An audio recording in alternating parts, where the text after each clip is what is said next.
राधानगरी तालुक्यात महाशिवरात्री विविध धार्मिक कार्यक्रमांनी उत्साहात साजरी झाली। तालुक्यातील चक्रेश्वरवाडी इथं महाशिवरात्री यात्रा हजारो भाविकांच्या उपस्थितीत पार पडली। भक्तिमय वातावरणात भगवान महादेवाचा पालखी सोहळा पार पडला।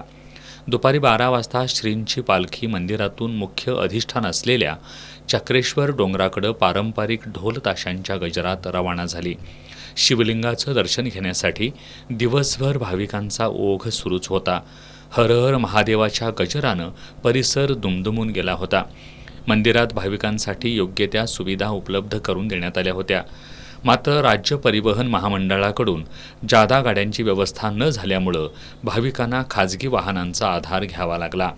देवस्थान समिती आणि ग्रामपंचायतीकडून केलेली वाहनतळ व्यवस्था अपुरी ठरल्यानं परिसरात मोठी वाहतूक कोंडी निर्माण झाली होती।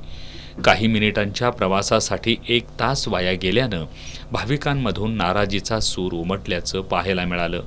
राधानगरी तालुक्यातील घोटवडे आणि सिरसे गावात महाशिवरात्री यात्रा उत्साहात पार पडल्या।